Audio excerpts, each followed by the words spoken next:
There we go. Hey, everybody. Can you guys see me and hear me? Very good. Thank you. Well, I want to welcome everyone to our Elevate Your Game series. And it's amazing that we're going to have this talk about resume building. If you haven't been to any of our series, Elevate Your Game, we've been talking weekly to industry experts, recruiters, people who are influencers, so to speak, in the career fields that you're interested in. And we are continuing the conversation with, now it's internship season. Do you know what that means? Oh my goodness. It means that internships are around the corner to apply for. Everyone's hiring for jobs. Companies are restructuring themselves to make themselves known. If you're paying attention to the news, you're paying attention to Wall Street, companies are doing some restructuring. So you need to be prepared for what's out there, what's in, what's not in when it comes to your resume, what's in and what's not into your interview process, and what's in and what's not in for career fields. We've been having these cultivating conversations with our industry experts. And now that we're going to dissect into a resume building workshop, we've done this one before, and some of you guys have seen it before, but we're going to do a little deeper dive in talking specifically about your particular resume. That's why we're doing this on a Zoom call instead of our live stream. On StreamYard, we're doing a personal one-on-one so that you guys can interact easier and ask questions. But this will be recorded, and it is. And it also is going to be replayed on our NCRF TV network on YouTube. And please follow us, subscribe, like us on our YouTube channel, National College Resources Foundation's YouTube channel, our LinkedIn page, NCRF LinkedIn page, and also our Black College Expo, Latino College Expo, and NCRF Facebook pages. So far, everybody good? I want to hear from you guys. Say hello. You don't have to come off camera. You could just simply say hello. I want to make sure I'm saying hello. I'm going to start off with some announcements while you guys are getting settled, and I'm going to share my screen. And I always start the show with my assistant, Faith, but today I have the lovely Raven. Raven, what's up? Hey, everyone. So I'm going to quickly share some announcements that are cool. And tell me when you can see my screen. Just thumbs up. Raven, can they see, or can you see? Yes, it's on there now. Okay, great. So announcements for today of September 1st, can you believe it? September 1st, 2022, the year is 75% gone. We're almost through the end of the year.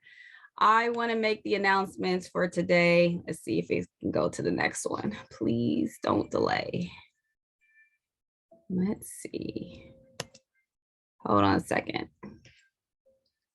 There's a quiet delay. All right. Is it going to the next slide, or did you not see it? No, it still says announcements. Oh, with the heart.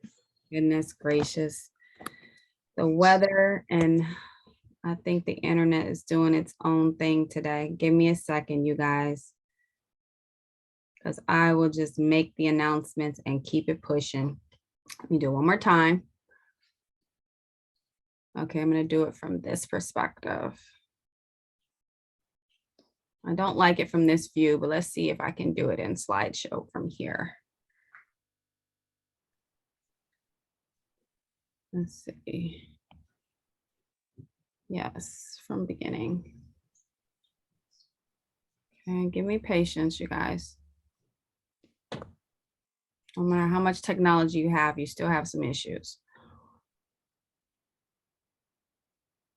All right, so we're not going to get delayed any much longer. Okay, so the first announcement is pretty simple. We have our Elevate Your Game virtual career incubators. If you scan that QR code, if you're not already an incubator, but you do love and support our initiatives, you found us on Handshake, LinkedIn, or any of our social platforms, or heard about us through the grapevine, then Our Elevate Your Game Virtual Career Incubators is an ongoing process where we continue to give you guys expert advice on your technical skills, experience that transitions you into the real world. So if you want to join our incubators to get some more one-on-one time, you'll get me personally more often as opposed to just seeing me weekly.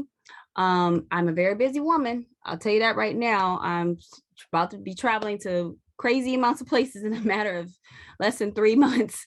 So, but we are still available as a resources foundation to assist and help you guys. So definitely scan that QR code. You'll get information from myself or from my lovely assistant, Miss Faith Denby, who is now back in school at her lovely FAMU. Okay, coming up next is our Latino College Expo. And this is amazing because this program is one of our programs. Our events and expos are definitely a major component of National College Resources Foundation. We're currently doing expos in 14 cities nationwide. And I want to say 14 states, 14 cities nationwide. And our first in-person event of the 22-23 Expo season is our Latino College Expo, kicking off to the beginning of what we call Hispanic Heritage Month. Yay, go my Latino brothers and sisters. It's going to be located at Cal Poly Pomona in the Bronco Center. It's September 10th. 10 a.m. to 3 p.m. I'm hosting a Booming Careers seminar with some wonderful experts from the Visual Effects Society, Southern California Gas Company, and you name it. It's going to be some fun, interactive. You'll get to meet over 50 universities and colleges. If you're a college student, a transfer student, this is a great time to network and talk about your next steps. It's a free event. So guess what? All is welcome. Scholarship opportunities, yes. And there's also, for those young people who haven't applied yet to college, there's some FAFSA information that's going to be really relevant for you this year, because there is so many different campaigns and initiatives that are happening throughout the United States that is helping more students to secure funding for college, and also to walk out of school at least their first BA or BS, their bachelor's degrees, pretty much debt free. So there's some wonderful opportunities. So these they're going to be sharing all this information, and definitely bring the family, tell people about it. And our expos accept students on the spot, meaning our colleges admissions recruiters accept people on the spot to some of their universities. So don't be surprised if you get an acceptance right there on the spot if you come willing and ready to apply. Okay, next is an announcement of something we just did recently in August. Dr. Price is our fearless leader. She led, we have a wonderful partnership with the Golden State Warriors and Chase Bank. We have been working with them. They've been doing some initiatives, traveling with us on certain expos, especially when we go to Oakland, California. Whoop, whoop. We have some scholarship recipients who were able to attend a Golden State Warriors game and then get some financial literacy advice from Chase Bank. And Dr. Price was able to just talk to the students and encourage them while they're receiving great, powerful information. And then they get to interact with the Golden State Warriors. So it was super cool.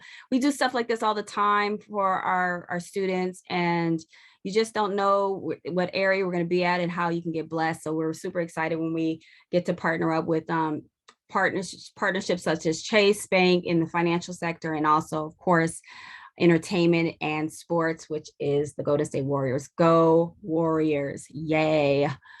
All right, and if you haven't already received your master class, we did a talk about this 2 weeks ago in our Elevate Your Game series on our via live stream. I still have active memberships available. Do you guys know what masterclass is? Please say yes out loud, because I can't see your thumbs up because I'm looking at this announcement. Yes. Yes. So if you're interested in getting a masterclass, you'll get to meet in the, so to speak, like you won't interact with these people. And it's every line of work. I'm talking about arts, entertainment, business, sports, gaming, writing, technology, home and lifestyle. I mean, wellness, you name it, cooking, food. Oh, come on now. Learn from the best who are the masters influencers, and they teach coursework that actually courses on how they do their work. And I want you guys to apply. I still have tons of them, but once I start traveling, and I'll be giving these to our scholarship recipients who are 18 and up. So I want to give it to my incubators and my Elevate Your Game members first. So please email faith@ncrfoundation.org, faith@ncrfoundation.org if you haven't received a membership. Now, for those of you who have received a membership and didn't redeem it, it's still redeemable. You have up to the remainder of this year and part of next year to redeem it. If you don't, I will probably delete you from the membership. Okay, open scholarships. Thurgood Marshall still has active scholarships to apply for. There's 2 scholarships. They close October 1st. Please scan the QR code. See if you can, you qualify for any of these scholarships. I don't know specifically what they are because sometimes the criteria might be a little different, but definitely check it out. So that's great information. We get scholarship information all the time and it's ongoing. So definitely check that out. Scan the QR code if you're interested. We still having a great relationship with our LAX Integrated Express Solution, also known as LINKS. They have a construction and engineering internship opportunity that's ongoing up until they're finishing the completion of their LAX airport. You must be able to communicate effectively with your management coworkers and clients, learn and apply local and state federal statutes, and pay close attention to detail and deadlines on multiple projects. They're looking for engineering background majors in all walks of life, from bachelor's to graduate programs. And the minimum base pay is $22 an hour. Come on, lovely. Most internships now are paying, and they're paying plenty. So please take advantage of this.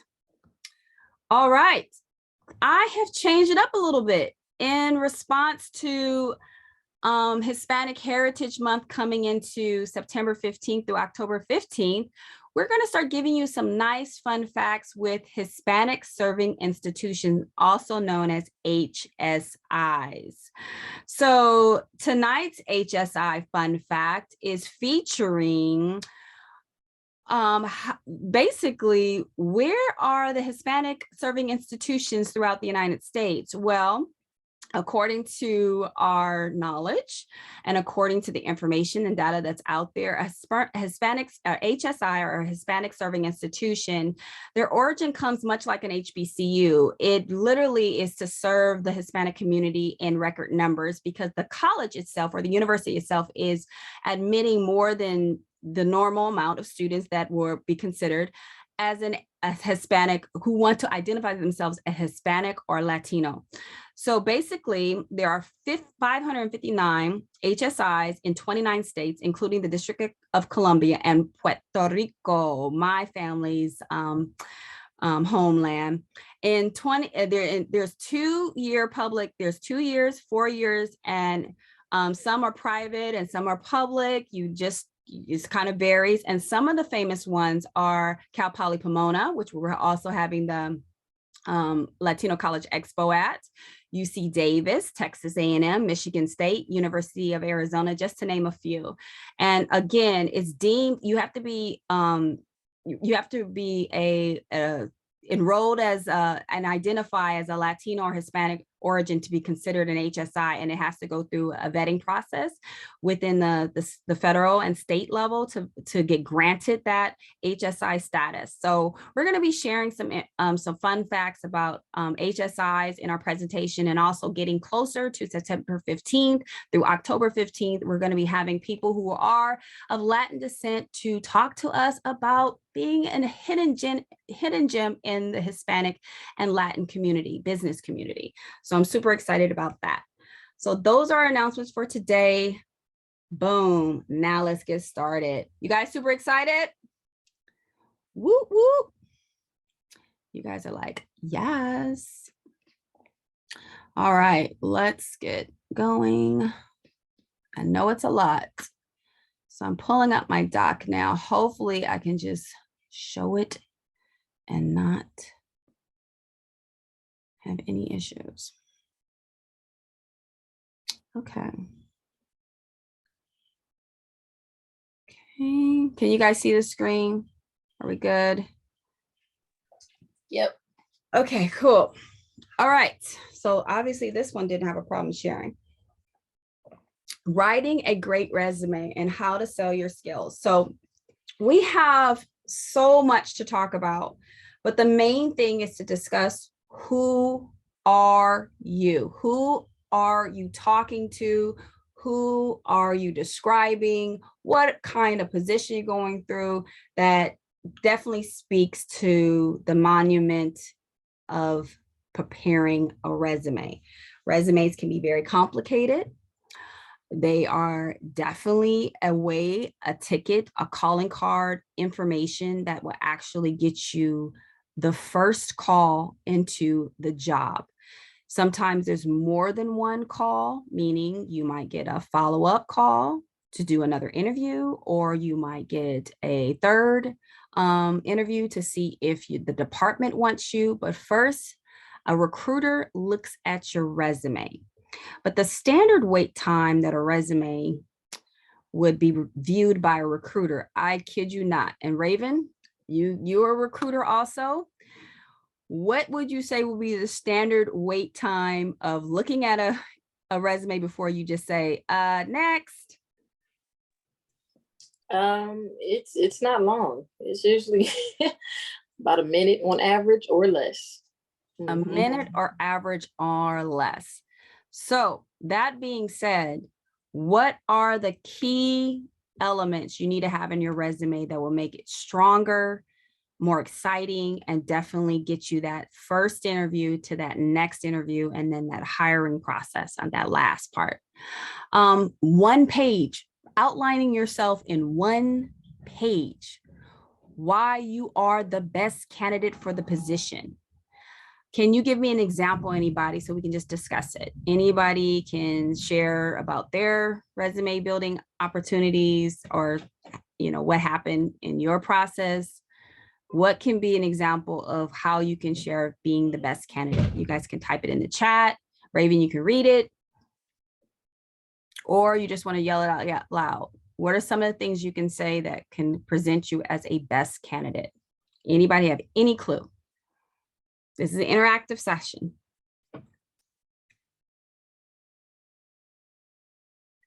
And no. So some of the best things that you can share with being the best candidate is how are you relating to the job? Does that make sense? Oh, somebody has a chat. What do they say? They said skills. Skills. Good. Who was that? Who said skills? Scott Maker. Okay, Scott. What's up, Scott? Thank you. Yes, your skills. It's to the point.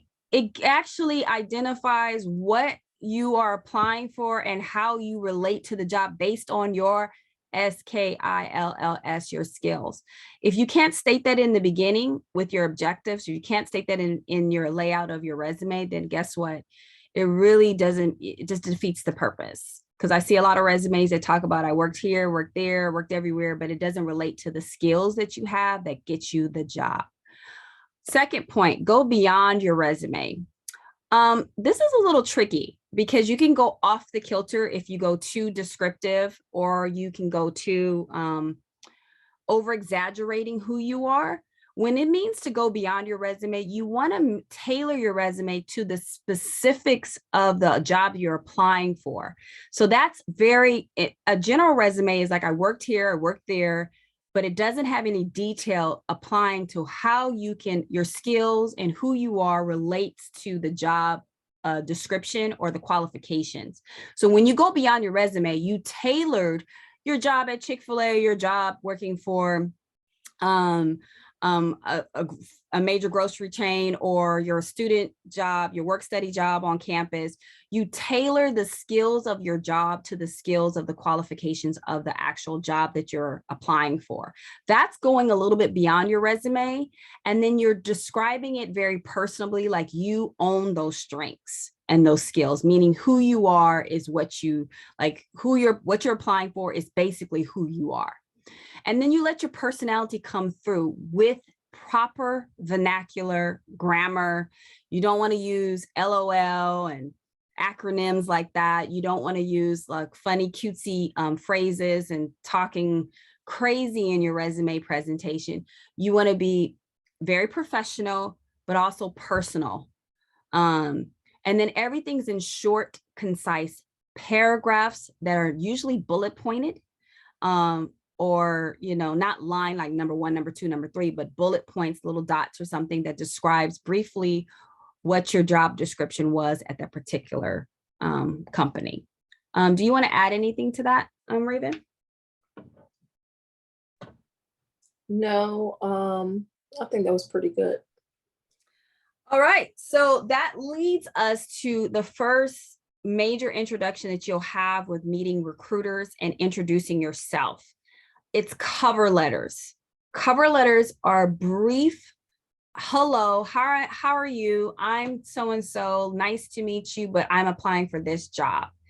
It's basically to give what all these description words, these actionable description words, your strengths, your experience, it's clear writing to the company, to the employer, excited about the interview process, super, showing the positions you're going to apply for, what you're going to, what you can bring to the table based in a short 2 to 3 paragraph description of what you're applying for, an introduction of who you are, what you're applying for, and then kind of ending and closing statements like how to reach you.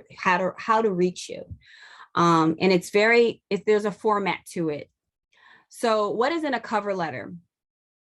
It's 1 page, of course. It's outlining why you're the best candidate for the position. Again, it's a little bit description of what we identified on our first slide of going beyond your resume. It gives you a little bit time to get more personal and your personality to come through. But again, it's very professional. And of course, I already reiterated, it's short paragraphs. Do you guys have any questions about the cover letter or have had any problem putting one together? Are you scared? What's some of your concerns? I want to hear from you. You can type it in the chat or you can shout it out.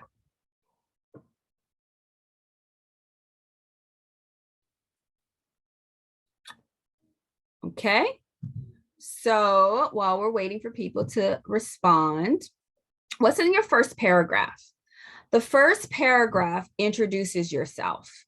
When you introduce yourself, you're saying, greetings. That's a professional way of saying hello. My name is Denise Parker, or so-and-so who's on this call. And I'm here to I'm writing to you to apply for a position at your ABC company. And you list and document what the position is that you're applying for, because so many resumes, so many cover letters are coming in, but your name and all the stuff that's going on might get lost in the sauce with what job you're applying for. So please define and identify the job that you're applying for. In that second paragraph, and these are very short, 2 to 4 sentences tops, okay? Why are you the perfect fit? What about you can actually say that you can work for this company? Now, I know so many people who just look at a job description and is like, oh, I'm gonna apply for that job. But did you research the company to see if this is somewhere you can actually see yourself working? Do you understand their mission, their objectives? Do you know their products?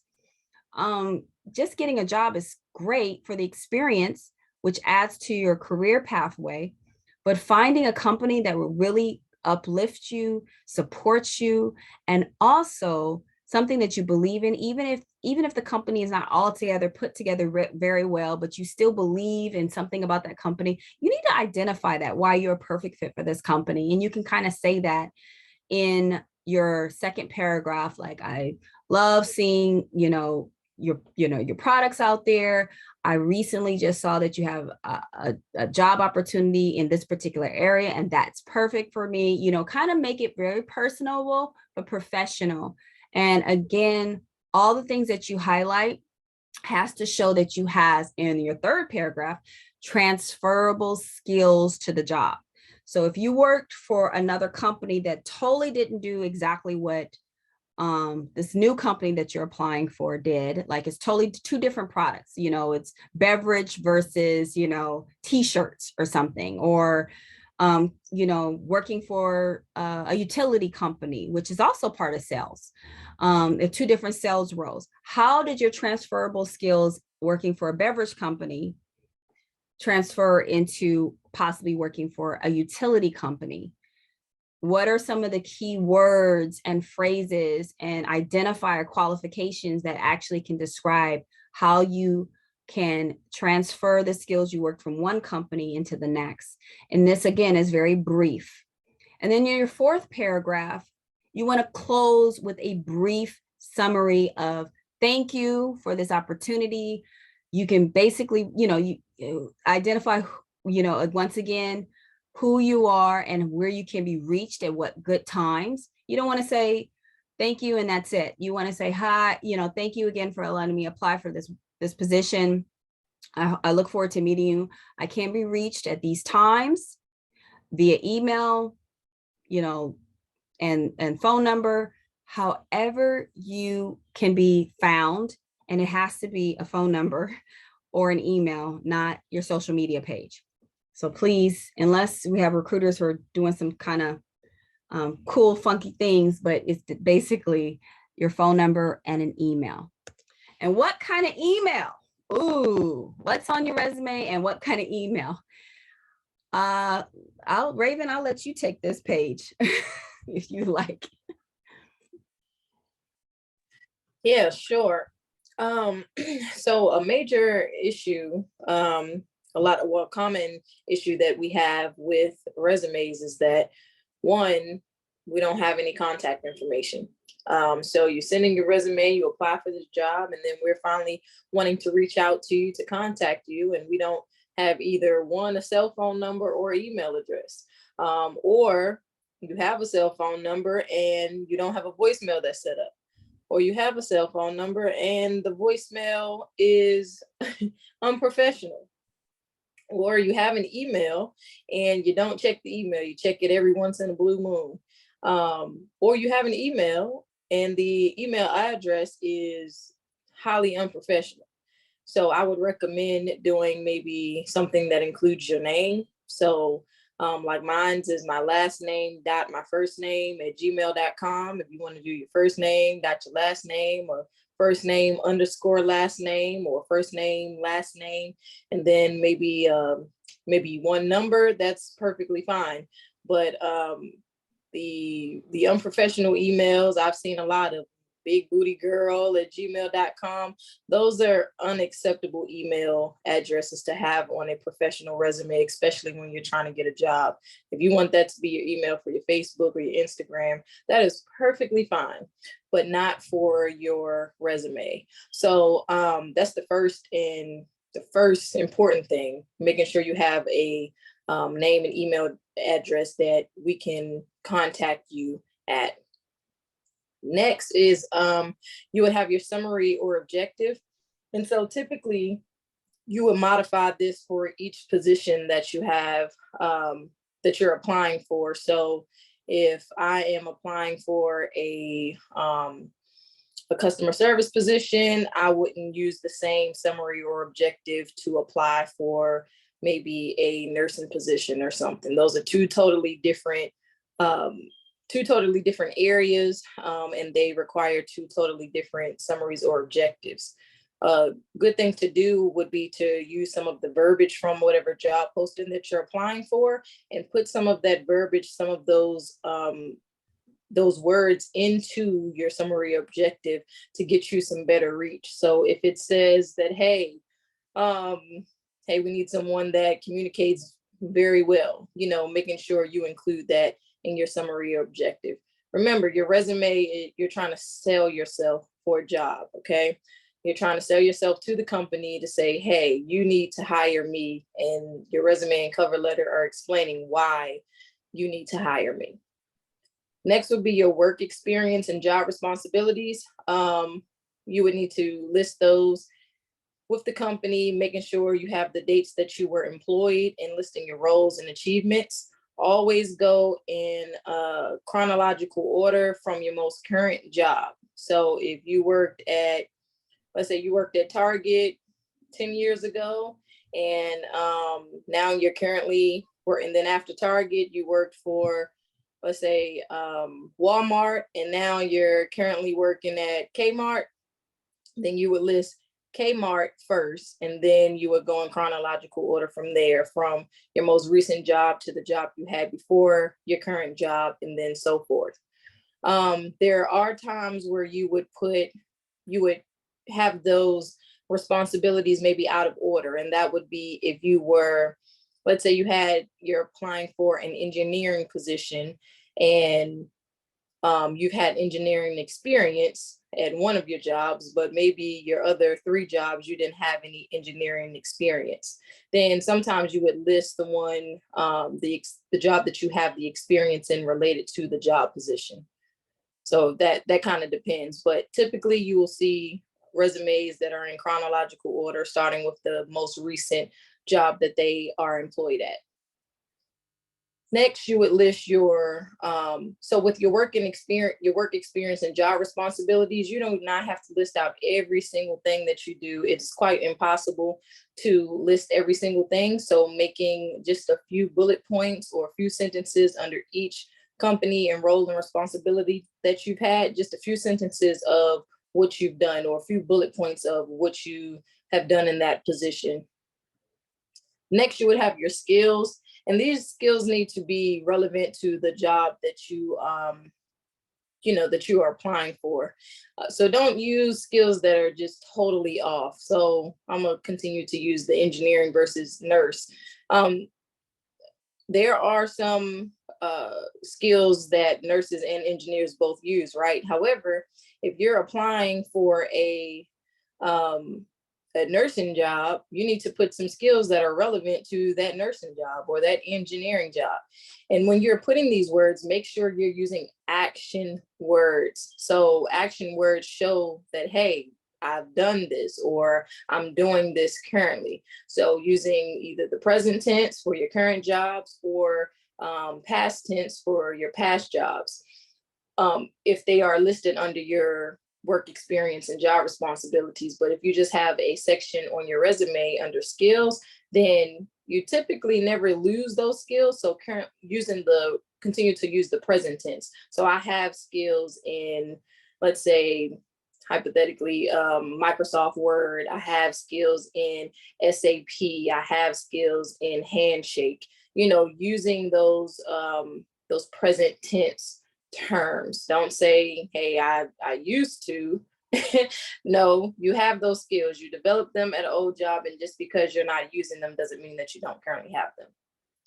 Next, you will be your education. Typically, I would put the education under the name and contact information. So just because they're in any type of order on this slide doesn't mean that they have to be in this order on your resume. But education would typically come after your name and contact information.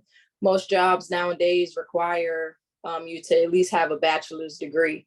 So, and it makes you more qualified, especially for certain roles that you're going for. So a nursing degree, a nursing job, you can't just apply for a nursing job with a high school diploma, right? They want to see that you are RN or you have a BSN or something like that.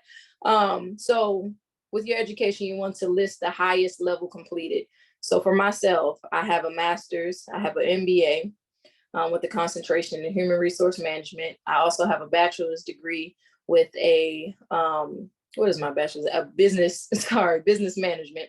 So I would list my master's degree first, then I would list my undergrad degree, and then, maybe high school. Because I have 2 degrees, I don't typically list my high school. So I just list those 2 degrees with my highest level completed.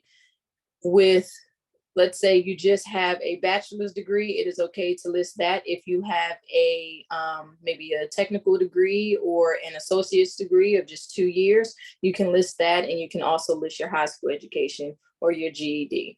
So it's up to you, but you don't typically, once you get into the bachelor's and then move on up to a master's and PhD, etc., you don't need to list your high school. Optional would be your awards and achievements and your interests. So if you are in any honor societies, any sororities and fraternities, you would probably list those as optionals. If you've won awards in, maybe let's say you were valedictorian of your class, maybe you will list that there. Or let's say you're a president of the, I don't know, SGA, Student Government Association, you will list that there, or any other additional awards and achievements and interests you have. Well, that was amazing. Okay, before we stop right here to answer any questions, because I think you guys might have some. There's a question. I have a question for you, Raven.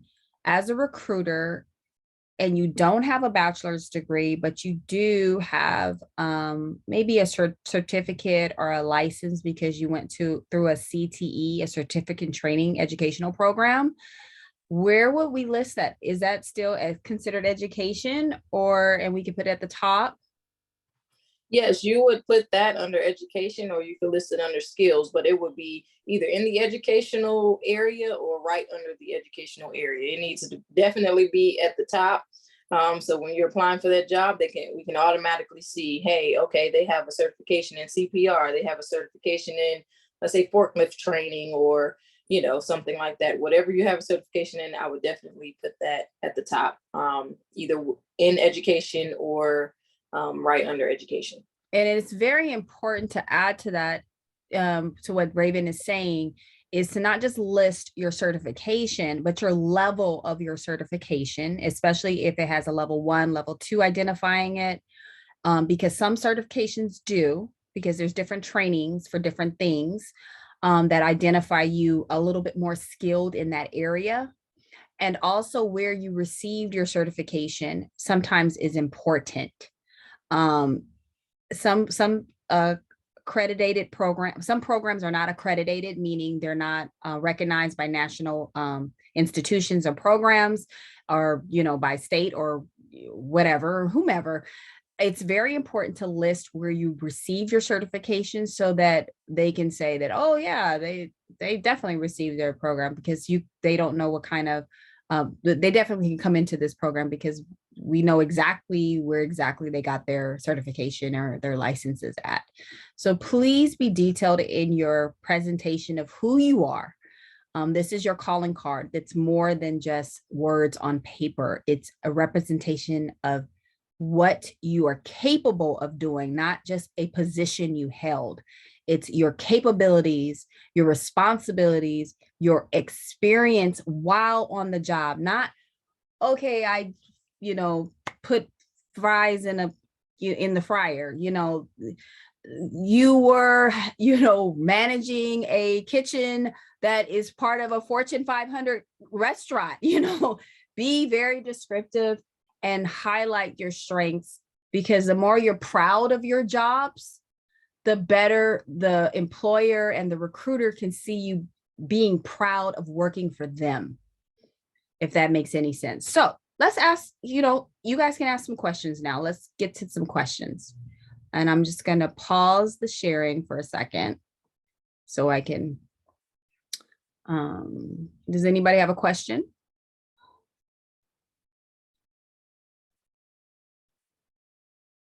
Related to this?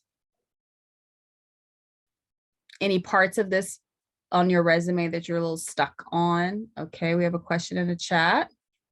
Yes. Okay, Benson, go ahead and ask your question. You can come off your speaker if you like to.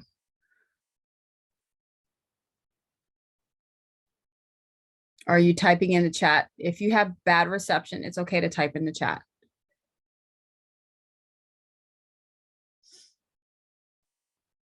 Okay, no worries. Then go ahead and type it in the chat.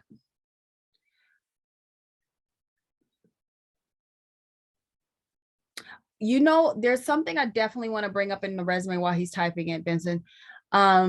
If you are an international student or you are coming from another country and you want to apply for a job in the US, it's very important to state that you are an international person in regards to maybe having a work visa or you're a student. Because that is very important to companies, especially if they're trying to hire by the book. You can say you're capable of working in the US according to your work visa or whatever else that you have going on that's required by your country or the state that you're applying for a job in. Raven, do you have anything to say about those international candidates?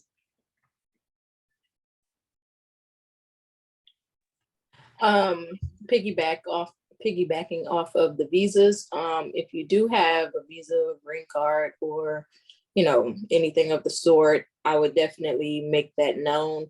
Some companies, they are a little hesitant about hiring people with those, because sometimes your residency may not be long, right? So they're looking for employees to stay with their job, but it's important to tell them that you have that so that they can at least offer internships and co-ops to you all, or sometimes they will have full-time employment for you, but just being honest about that and not letting that deter you from applying, but yeah, I would just be upfront with the employer, especially if they ask about it.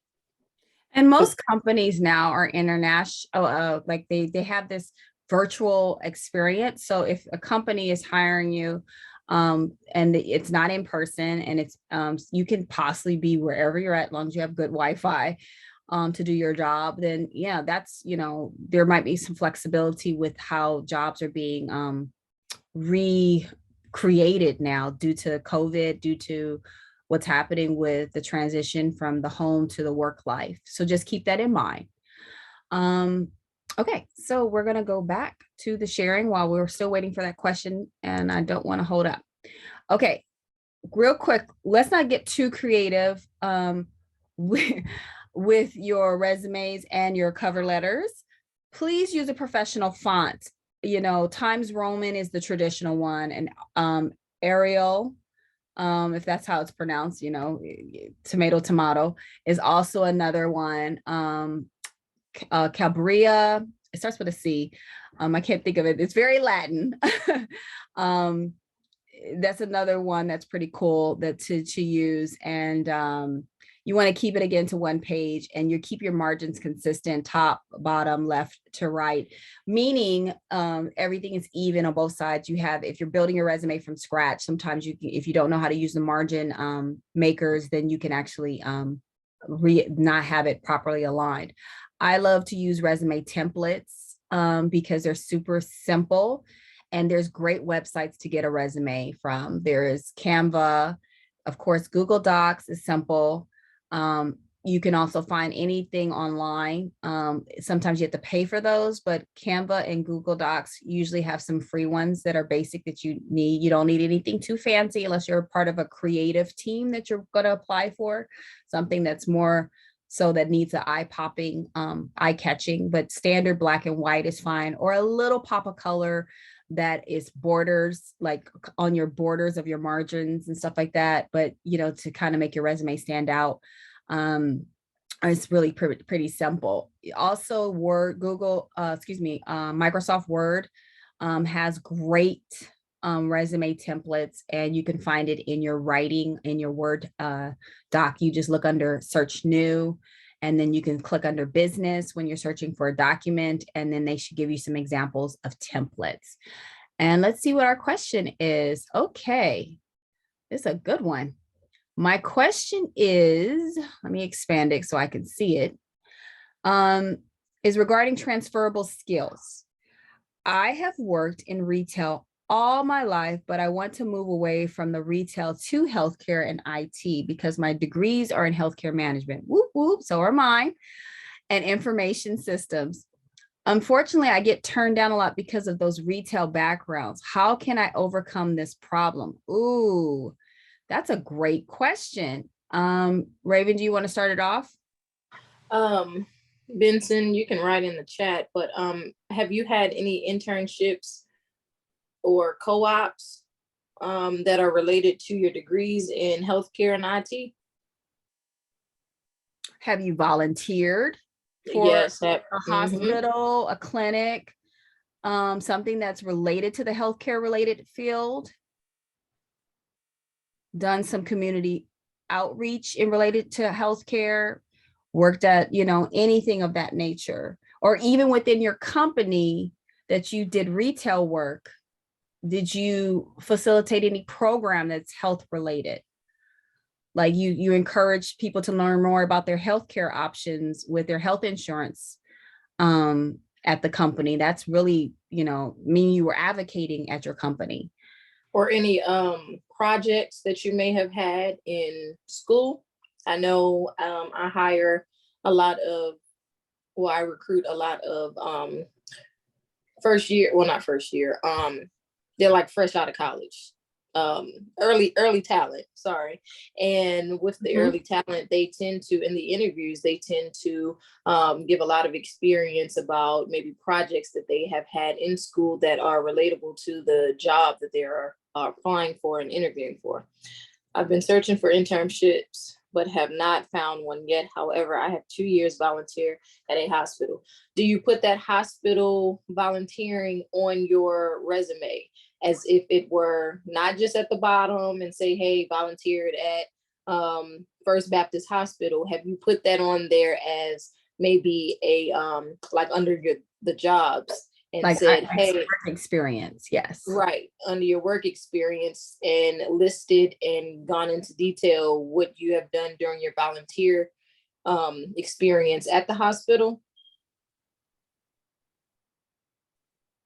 That's very important. If just don't just look at Benson's example as just his, what's going on with him. You definitely want to apply everything he's asking to what you're specifically looking to apply for, and you keep getting turned down. You're trying to figure out why.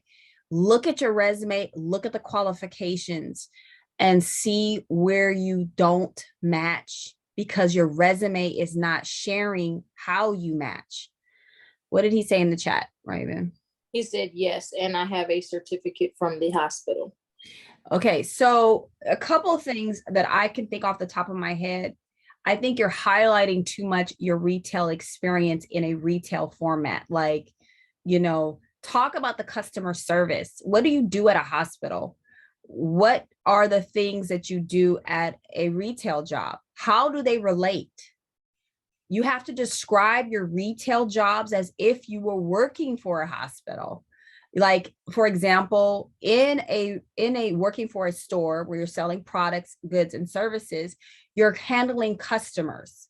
Customers can also be translated as patients. So identify the customer relationship that you helped in retail that also can transition into how you can help patients or help their systems develop better, easier ways to communicate to patients, or relate to a person who is interested in that healthcare issue. That's one thing. Raven, can you think of something else?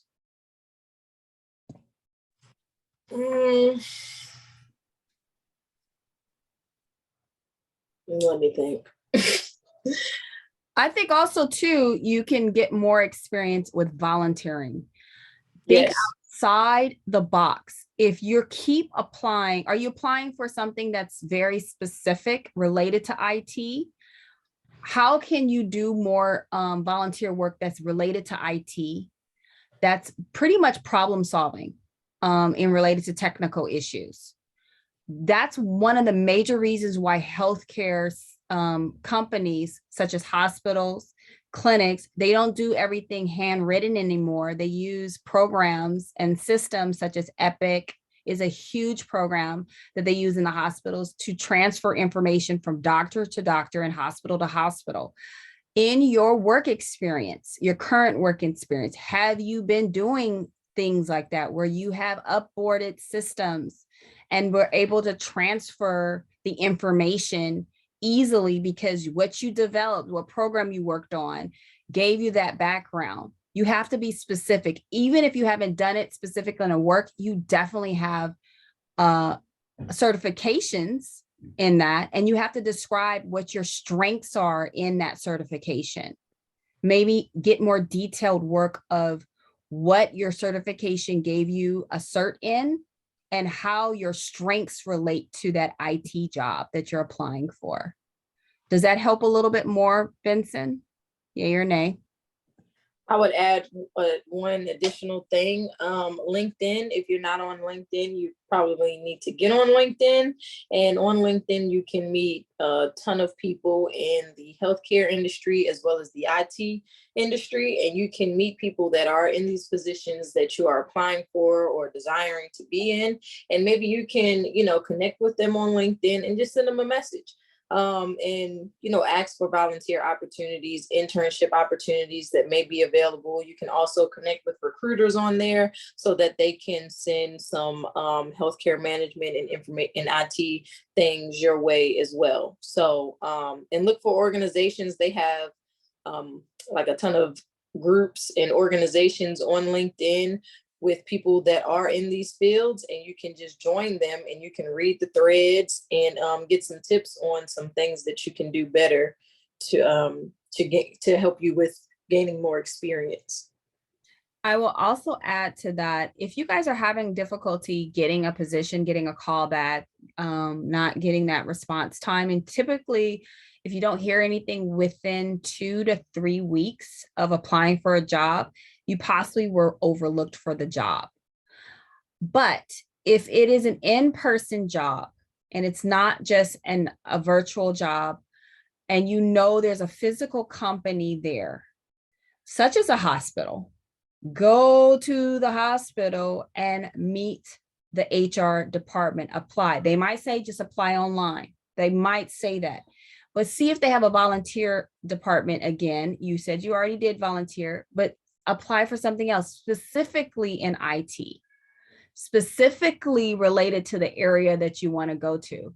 If one clinic, hospital, or department said no, see where they need support someplace else at a whole different location, whatever the case may be. Follow them on their websites, as far as, like Raven was suggesting, on their LinkedIn pages, because once you start searching on the search engines and you start clicking different hospitals, the memory of the AI that's attached to the application of a LinkedIn and other social media pages that actually or Indeed will start automatically sending you jobs that are related to what you've been constantly clicking on and applying for or following. It'll recognize your algorithm and start to send you stuff before you even ask for it. So those are another creative ways to actually think about it. What's his final comment? What does it say? He said he took down his LinkedIn for privacy reasons. Okay. Well, yep, I understand. You might want to create another one that's separate from your email and create another email and then start from scratch. I would definitely, because LinkedIn is definitely the place to go for networking. And, for privacy reasons, I get it, but please be integral on all your posts on your social media, because it will come back and bite you. Okay, let's move on. Any other further questions while I move on to the next page, if I can move it? Okay, wait, let me make sure I didn't miss anything. Okay, great. Okay, review the job, include keywords. Reviewing the job description and adding keywords is very important to include in your resume. So the keywords are definitely the words that are coming from the job description and qualifications itself. You highlight them when you're let's go back to ABCs and 1, 2, 3s of just looking at a job description or a job posting. You see a job posting is super, attractive to you, and you break it, you pull it, you might print the job description or save it onto your desktop. I will use your highlighter, or your the little materials, the tools, and on your computer to actually copy paste it and then highlight where your strengths immediately pop out. Like the first response you're looking at, highlight it, boom, boom, boom, boom, boom. Those are the key phrases and words that you can use to help describe your job and your qualifications easier when you're applying. Don't just go off your head. Use the actual words that's on your job postings so that to be more descriptive to your resume. It has to have, summary or object. Where we're talking about summary or object, that can go in 2 different ways. You want to be quick and precise. You want to summarize your information that you're going to present as far as who you are and what you're capable of doing in bullet point form. And you can describe in an object, in a project, in a person, place, or thing, what you were able to do and how you were able to do it. It's not just, I helped customers. It's very specific in how you helped customers. And then your professional history is outlaid, very detailed, but very short. Because your words that you're going to choose to use are descriptions from the actual qualifications of where the job posting is.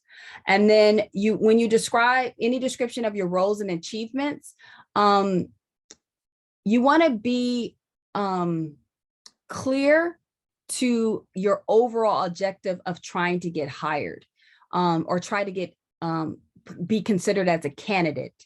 A candidate is not somebody who applied. A candidate is somebody who gets a call back. That's a candidate for a job. A person who applies is just an applicant. You applied for a job, but you're considered a candidate when you get that first call. Hey, we're considering you for this job. Could you please come in for an interview or set up a virtual time to meet and greet one of our recruiters? You're now a candidate. So at that point, your descriptions of your roles, your achievements, your professional history, the summary and, of your projects, your objects, all the things that you've done to apply for this job, to be considered to apply for this job, has met the requirements to become a candidate. I see a question in the chat. So let me pause right there. I have a question about that point. Okay, what's your question, Benson? About the point of LinkedIn or of something else?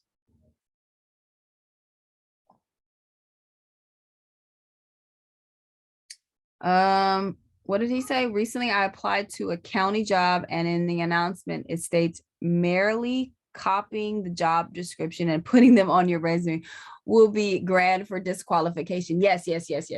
So that's a great point.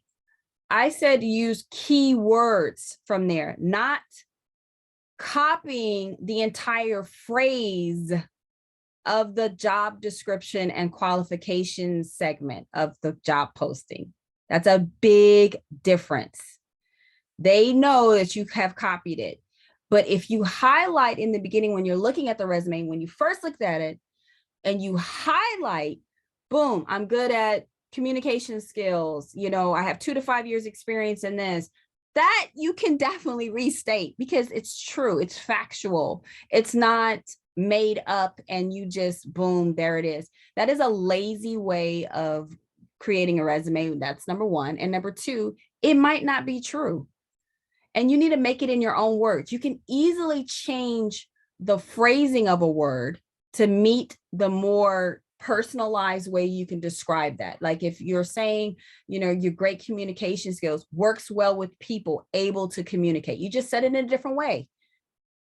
You actually define communication skills much more detailed. Raven, do you want to add to anything that?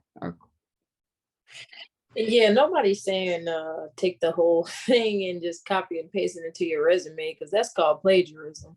you don't want to plagiarize, right? But like Denise said, just taking those keywords and you know how to summarize, right? Or using some of those, really profound keywords in there and just rewording the sentence. But copy and pasting the job description, that's never the goal. Yes. Okay, but great point, Benson, because at that point you can teach this class if you're because most people don't even ask that question. Okay, let me go to the next. Hold on. I think I went too far. Okay. Contact information. We did talk about that already. Raven went into great detail. Full name, not your nickname. Okay, if your nickname is being used quite often, like your name is Michael, but they call you Mike, then that's fine. But if they're trying to look you up and do some more research about you, I would definitely put your full name that's on your state issued license, or your documents, your important documents, like your birth certificate. Put the name that is recognizable by you when you pay your taxes and when you want to get your paycheck. Because guess what? It's very important for them to see who you are and find who you are. If you do have a social media like LinkedIn, Facebook, or an email that has a shortened version of your name, you can state that when you write out your LinkedIn page, because they'll say, oh, he's also known as Mike. Your email address, we already discussed that. Your LinkedIn address is very important. There's a way to shorten your LinkedIn address. If you go under the settings and you want to change the profile of your LinkedIn, there's a way to shorten the URL so that it's not so long and drawn out. You can shorten it to pretty much any way you want to shorten it. I would definitely just keep your name as the identifier of your LinkedIn address, but play with it a little bit to see how it looks. And make sure you hyperlink, meaning when you hover over your LinkedIn or your email address, we can click on it and immediately email you or go to your LinkedIn page. That's very simple to do. There's so many YouTube University tutorials on that. And your contact phone number should be the best, most recent, most exact number to reach you at. Please don't have your mama and them's phone number and you never home. That ain't gonna work. Or your phone is not set up on a voicemail. We can't reiterate that enough. Okay, so Al had a question. Go ahead. I saw that Raven, you want to read that? Yes. So Al said, I identify as transgender and often use this name Al rather than my legal / birth name. Should I just keep my legal name on everything? That's a good question. That's a very good question. Go ahead, Raven. That is a great question. And so I think the world is trying to adapt to, transgender in the workplace and how we address transgender people. So I would say that put on your documentation, like your resume, I would definitely put probably your legal name. And maybe when you get into the interview, I would tell them that, you actually go by Al. Because I know like some people that at my current job, their name may be Jane Doe, but they go by their middle name. And the middle name is totally off from their actual real name. And so, but until you legally change your name to Al, I would put your legal name on everything, just so that there's no confusion when they're trying to, interview you and hire you into the system and everything. And then you can just tell them, sometimes they have when you complete applications, they have your name and then they have a preferred name. And so where you have a preferred name, you can put Al, and then where you have your name, you can put your legal name.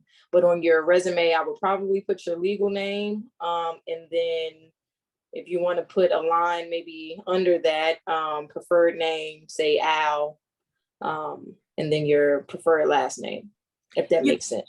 You can also identify, for those who are in the LGBTQ and other community, your pronouns at the top too, if you want to describe the he and him pronoun or they pronoun. Those are also more, they're becoming a more respectable way to identify you and to make sure that they recognize, you know, you as a person and not just you as a name. So if you want to get a little bit more descriptive in your contact information, you can put your pronoun too, if that will help to clarify and identify you in the way that you want to be seen and heard. Until you legally change that, you it's just a system thing. But of course, when you get a call or an interview, you can call me Al, just basically say it out loud. It is okay. Be personable. That's the one thing about an interview, and just reading a resume can be very demeaning or just distant, or there's so many different things as you can think about the whole resume process. It's like, okay, they didn't call me, so I just feel so down about myself. Or when you finally get that first call, just make it personal. Just like, hi, how are you? Yeah, my name is, they want to say Albert, or whatever your name is, then you can say, no, you can call me Al, and then you can identify your pronouns at that point. If it's, you're trying to clear the air, you want to make sure people understand who you are, and your representation matters to employers now. It really does. Most companies have initiatives where they're trying to create more diverse and equitable and inclusion in their workplace.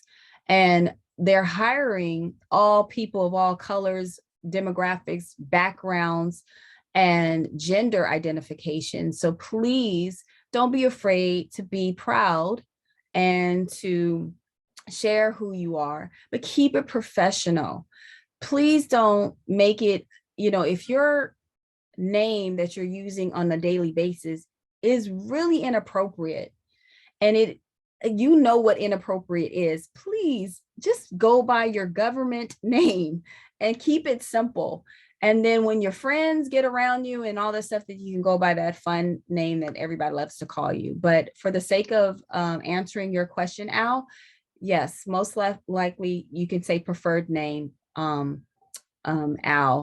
on your resume or in your cover letter. Just say, that way people can know who you are. Because some people get thrown off. The old school recruiters, they can kind of get thrown off when you use a nickname or a name that's not your name that's on your license or your important documents. They can be kind of thrown off with that casual name that you have identified yourself as. Let's see. Let's go to the next. It's a little delay. Okay, summary and objective. So we said 2 to 4 sentences, bullet point form, mention 1 or 2 of your skills that meets the qualifications of the job. Mention 1 or 2 of your job requirements that you can actually do. Like, look at the job requirements and say, I can definitely do that because based on this, mention 1 or 2 of those job requirements in your resume descriptions, like in your work experience descriptions. Like, if if the job, this is again going back to Benson's, don't copy and paste, but definitely relate the keywords of the job requirements or qualifications and mention in your own words how you can do those jobs based on the work experience you already have. And embed the title of your job you're applying for within the description of pretty much the entire resume, so to speak. You don't want to say the company, but you want to say the title or the type of title. If it's an analyst job, use the word analyst several times in your resume so they can see where you were using the analytic skills in your current work experience or past work experience. Do you want to add to that, Raven? No, that's really good. I do agree with that. Just making sure you highlight some of those words, and that's key. We're going to keep on saying that, but that's very, very important for your resume to even get selected. Sometimes jobs have these automated resume reviewers, so they just automatically highlight some of the keywords. And if your resume doesn't have any keywords, they just move on to the next. They don't even waste time. So your resume is very important for you to even get selected, to even get a call back or an email to say, hey, so highlighting those skills. Okay, in your work experience, that's another paragraph, or not necessarily paragraph, or part of the resume template. It includes the company's name that you have had current work, and you listed by current employment. So if your current employment is at ABC Company and you work there from September of 2018 to currently, you will state that you'll put the ABC Company name, whatever the name of the company is. I will bold that name. Put it in bold. Okay, 12 fonts, no smaller than what, 10 font, maybe 10 font, no smaller than that. Because they can easily blow up your resume if you have a lot to put on there and you want to keep it in one page, but definitely 10 to 12 font. But bold the company name, and the dates of employment are really in the top part of the description, and the description of your role and achievements follow after that, with your title first and then bullet point your descriptions. Does that make sense? You can ask questions about that. Look at your resumes right now, please pull them out. See if you have your company name bolded, that you've had past and current work experience on, and it's listed in chronological order of from current to past, or most relevant to, experience, most relevant. If the retail job is, you keep applying, keep saying retail, they're going to be like, well, you have no experience working in a hospital. I'll list the hospital job first. That's it. Boom, put it at the top. And then describe your retail jobs based on your experience working with customers or / patients. You'll definitely use the words customer in retail because that's the description in retail. You will not use patient in retail, but you can relate to patients because of how you worked with customers. And then your dates of employment, the description of the roles and achievements follow after you identified your dates of employment, then the description of your role, which is manager, line worker. That's a description of that is your role described. That's the title of your role. And then you go into the bullet points describing in detail the achievements in that particular. And that we use the keyword in achievements, not task. It's not a job only. It's what you achieved at the job that matters. Any questions about that? And then we move on. You can ask questions anytime. I'm going to keep it flowing because it's getting late. Okay. Use action verbs when describing your job responsibility and skills. Measured, budgeted, influenced, settled, coached, coordinated, adapted. Screenshot this page, please. Organized, advised, partnered, built, tested, led, interpreted, negotiated. Oh, we didn't talk about that. If you speak more than one language, that is a very transferable skill. I don't care if the language, definitely not Pig Latin, okay? We're not speaking about Pig Latin. I'm talking about any cultural representation of another language besides English. You want to follow it up. English, multiple languages, multiple lingual, bilingual, dual lingual. You want to describe the linguistic skills. We had somebody on our Elevate Your Game series who spoke about being multilingual is very hireable. Please describe that at, your skills as part of your skills. It's who you are. Okay. Meaning can you write? Can you speak? Can you understand? You're comprehensive. You have good comprehension in these languages. Or you speak some. Don't say I'm, fluent in Spanish and you only understand it when somebody speaks it to you and you can't speak it back. Now that's not fluent. that is just, I can understand Spanish. Okay. Do you want to add to any of the actionable verbs and descriptions, Raven? No, I'm good on that. Okay. And let's go to our skills. Relevant, include in your resume, relevant to current positions, transferable skills that we already talked about. Be mindful of your tenses, meaning use present tense of things that you're currently doing and continue to do. Past tense when something that is, it's finished, it's over. And hopefully, because of how technology is moving fast paced all the time, you're staying current and relevant to all the different applications out there related to the job that you're applying for. Like if you're applying for an engineering job and you received your engineering degree 30 years ago and you haven't taken any classes or worked in the industry and you want to apply for a job in engineering and you hadn't had any skilled work doing that and things have changed in technology, I think you need to go back to take a little certification class or take some, coursework just to get your hands wet and dirty again so that you can be very familiar with the transferable skills to today's engineering market. So don't list it unless you are currently doing it and doing it well. If you've done it in the past, you're familiar with it. And use the ED past tense version of it. Match your skills to your job requirements. Matching your skills to your job requirements. We've already stressed that more than enough. You want to take every resume and identify the resume according to the job description and qualifications that you're applying for. So one resume doesn't go to all those jobs in the same format, in the same exact way.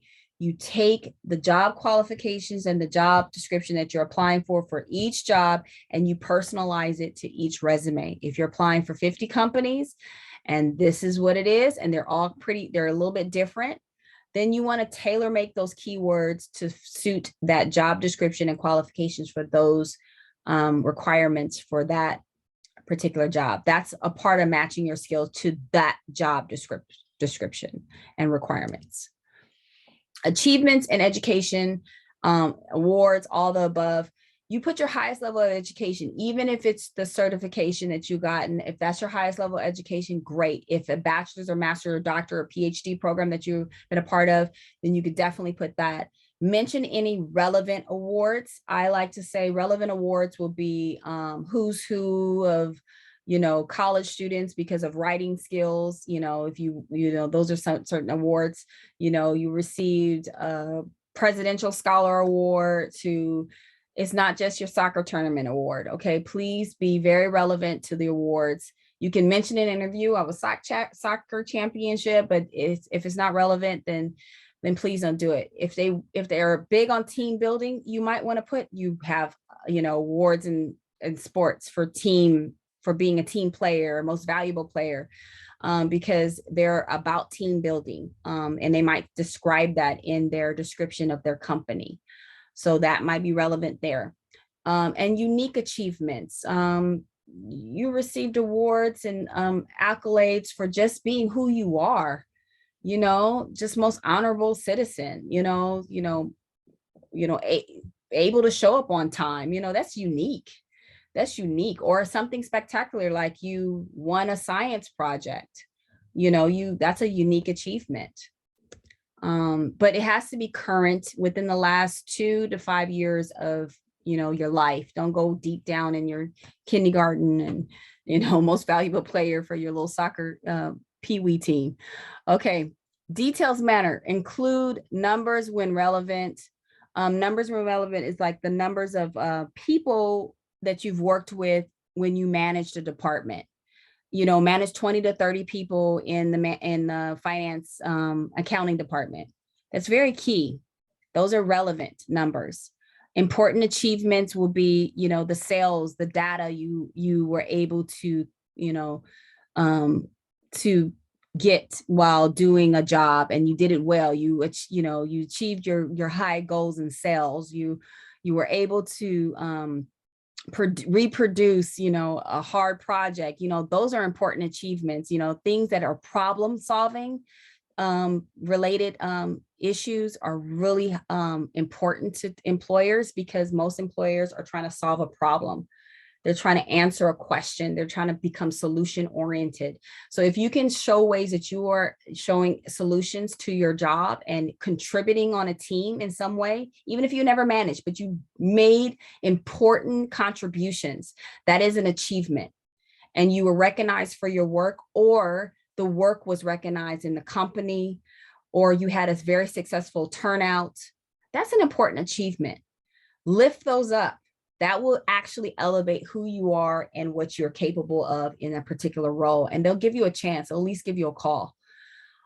List most relevant information first. So the most relevant information can run anywhere between the dates that you have done the job, because it was in a short period of time, like you only had 2 weeks to get the job done, and you were able to successfully to achieve this in 2 weeks.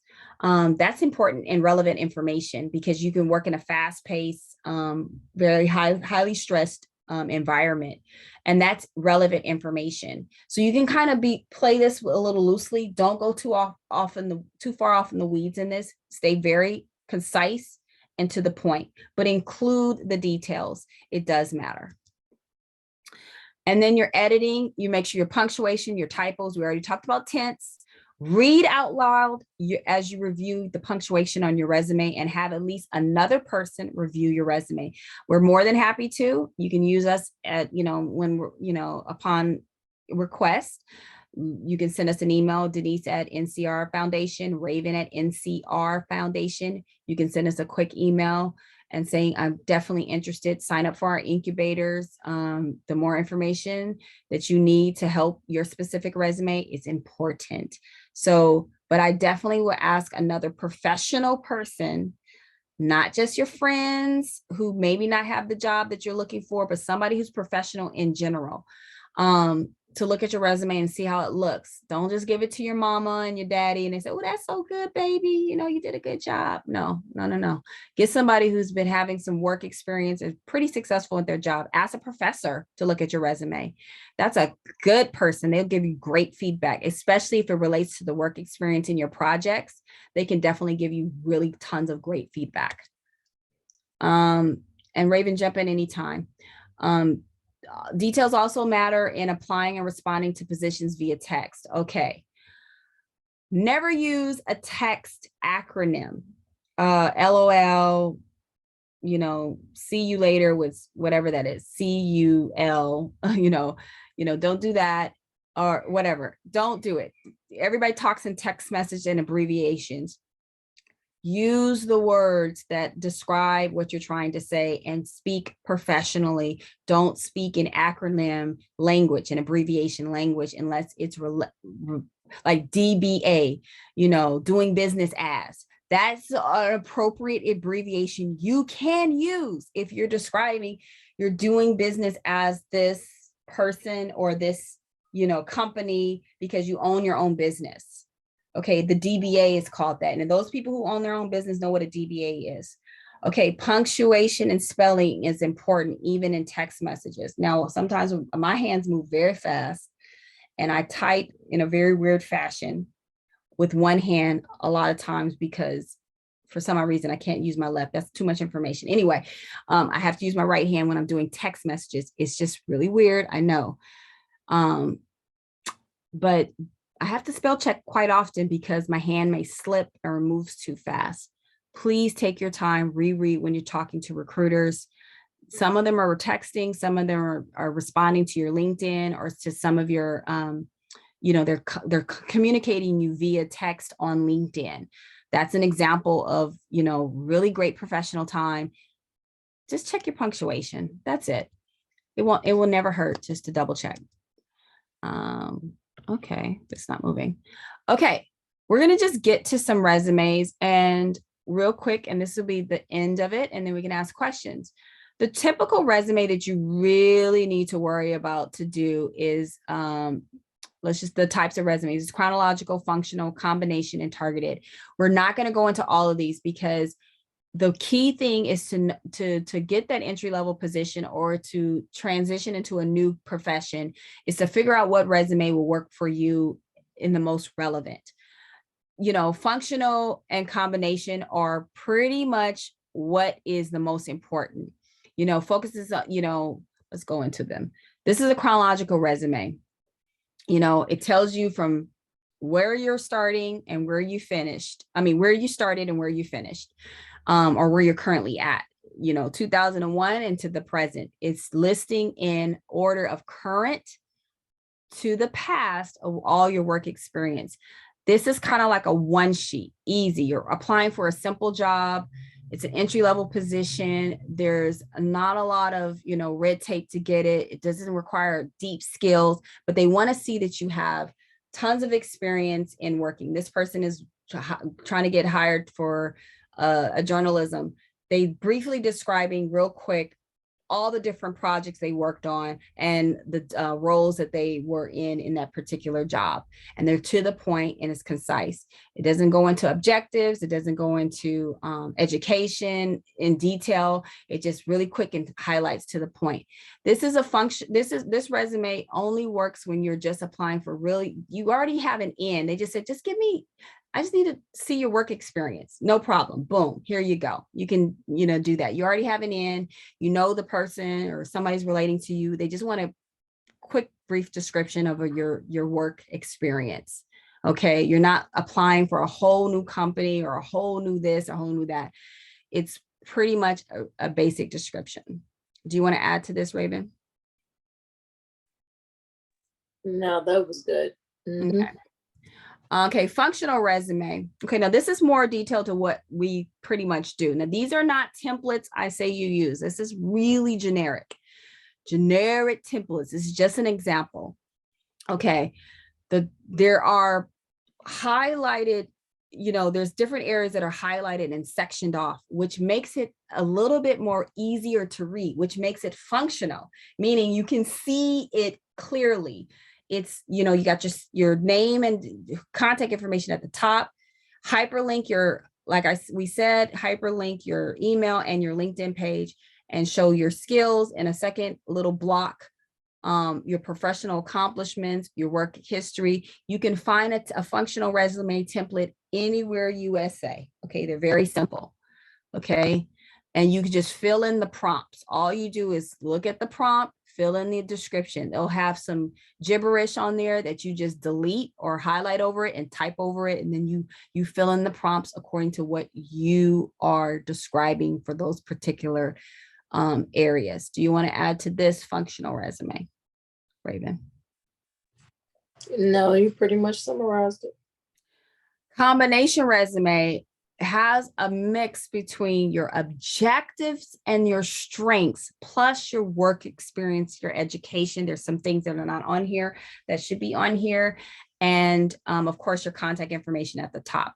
Your objective resume does not necessarily have to look exactly like this. This is just a general resume. Sometimes they highlight it on the left margin corner. There's templates that show it on a left corner where your contact information is there on the left side.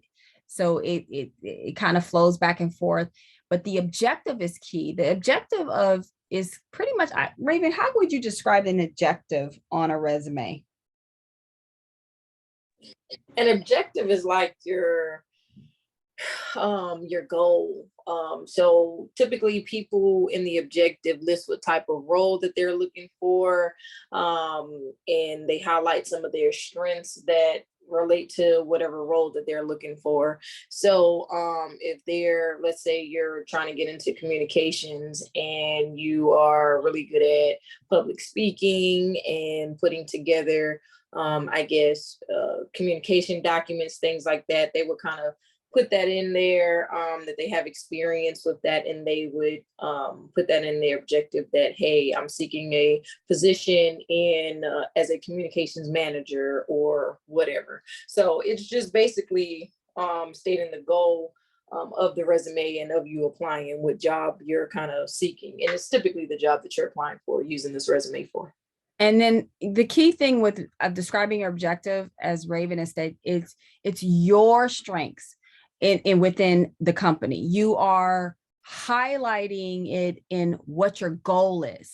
How are your strengths related to your goal? Okay. You want to highlight that, and you want to keep it very concise. It shouldn't be a paragraph of long extent. It should be 2-3 sentences tops. I don't even want to go to 4. It's just 2-3 sentences. Boom, done. Boom, boom, done. But it's kind of poetic though. Play with it. I like to play with the more descriptions in my LinkedIn profile. I give a story about myself in LinkedIn, and actually in my profile there's a description that says about you. You can actually edit, and you can pretty go on a tangent and tell a story of who you are and what your objectives are, and it really describes my passion in helping and serving, and why. What's my why? What initiated that reason? And so that can be, I can take some of those words, I can take some of those, poetic ways of describing it and putting it in my objective, but being very professional with it and as it tailors to it. And of course, your strengths. Your strengths are the things that you are most capable of doing. Do not highlight maybe, sort of, kind of. What? I don't want to hear that in a resume. I want to know what you can, boom, drop the mic, do. What can you do? I am the man in these areas, but don't put I am the man or the woman, or no, don't do that. Just put your strengths and highlight them very strongly. Of course, you know what to do in experience, because we went over that in detail. A targeted resume. Okay, so this right here, you use this when, okay, you're applying for jobs that within a company that you already work for, kind of, so to speak. You're going to switch to a different role. You already have the experience. You're targeting, you have the qualifications. They say, please send me your, just send me a quick resume. You don't want to go the chronological. Well, the chronological can work too, but you don't want to go the functional resume, or the other one that we were talking about, which is the combination resume. I want to make sure I said it right, because that's like introducing yourself to the first time. But a targeted resume is a little bit more, you already have that, again, that relationship with a company or with the department, so to speak, and you're flipping to a different role. And so you will kind of identify these descriptions a little bit better in your phrasing. Now, the final thing, I took out the upcoming events. Okay, that's old. Okay, let me stop sharing. Okay, so we said a lot. This went on. This is a long class, but let's let you ask some questions real quick. Anybody want to show a resume and let's give it a quick feedback. We're going to do this for the next 8 minutes. We'll stop at 7:15, 7 minutes. Please, let's utilize this time, and I'm gonna put my email in the description, in the chat, excuse me. And you can contact me, and then I'm the managing director of the internships program, and then I send it out to Raven or something like that. She's like myself, she's a very busy woman. She's recruiting, for her company, but she does this wonderful volunteer work for us. Does anybody have a question or want to show their resume? You don't have to. Okay. Was this helpful? Thumbs up. Yes. No. Maybe we lost our audience. I think it was. Yes. Benny said thank you. For show. Thank you. Thank you. Good. I know it's scary out there, but we're here to serve and help you. This is tons of information. I don't like doing resumes per se. I love using templates. Thank you very much for all this information. We will give you the recording. So just wait a couple of days and I'll send the recording to all the people who are registered for this class. So you can re-watch this. And I'm also going to send you some great websites to watch on resume presentations, and then you can just hover over those links, and then you can get some more descriptions from a different perspective. And of course, YouTube University. I like to use them all the time. They're great for understanding, look up resume building. They might give you some quick highlights. Any comments or anything else that we can be here? I'm be on for 5 more minutes. And then Raven, do you want to close out with anything?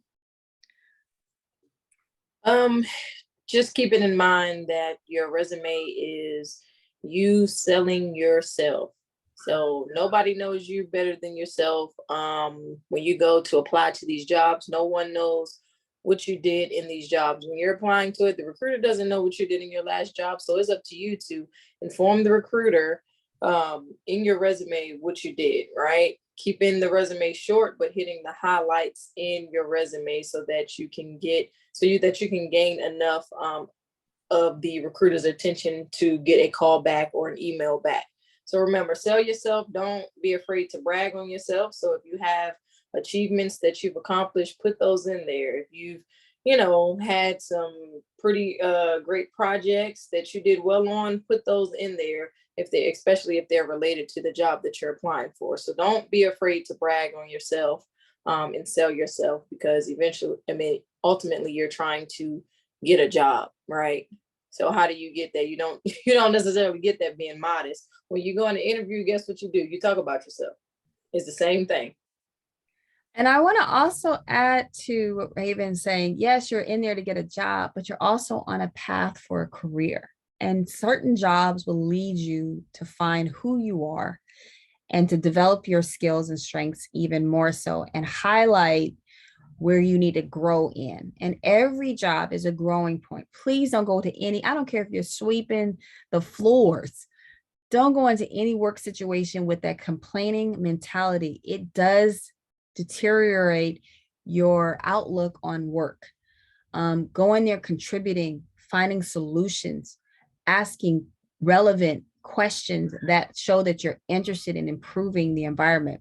Now, we know how employers and employee and work environments can be sometimes. They can be not conducive to supporting your beliefs, your gender identification, your cultural representation, you name it, your sex, the whole name, they can just totally be totally disrespectful to who you are and how you identify yourself. The most important thing is to seek out people who are in higher positions who can relate to you, and you can find get advice and mentorship from your current workplaces, or even at your schools. There may be some professors or just some employers, managers, and just see how you can get to know them better. Take them to a cup of coffee, ask them questions, how you can improve your skills at this job that you really want to take it to the next step. Or maybe you don't really know all the different job positions that are offered. You may have looked on the website, but there might be some positions that are hidden and you don't know about, that they haven't posted yet, but you can be in the know of it by just asking your managers and the directors of your programs and your companies. And maybe they can refer you. Hey, you have some great skills. I know I can refer you to somebody. Your professors might have somebody that you know. It is all who you know in a career pathway. It really is. It really is. I can't even, a lot of it is grit, going out there and, pulling up your own bootstraps and going out there and seeking it. Like, me working with Raven and Raven working with me. She came to one of our events in Atlanta and offered her services, and I just got to know her and I said yes. So not everything is going to be the traditional route. So please look for opportunities where it's relevant, and if a person, a recruiter or a program director or somebody can see your potential and see how you are relevant to this particular role that they have open, then they might consider you just because you asked. And sometimes most of the time, closed mouths don't get fed. That is a saying that, you know, your grandparents might have said to you at one point, but closed mouths do not get fed. You need to open your mouth and ask the questions that are relevant. Please don't be introverted. Go out there and live your life out loud and proud and get them jobs. All right. So thank you. Once again, my name is Mrs. Denise Parker. I'm the Managing Director of the Internships and Careers Program for the National College Resources Foundation, also branded and known as NCRF. And this is Elevate Your Game. We're a weekly series that's helping to support, encourage, uplift, and elevate your career pathways by giving you industry expert advice from business to everything about who you are and how you can be better to better apply for working in this beautiful country and contributing to the world. Thank you again. I'll see you next week.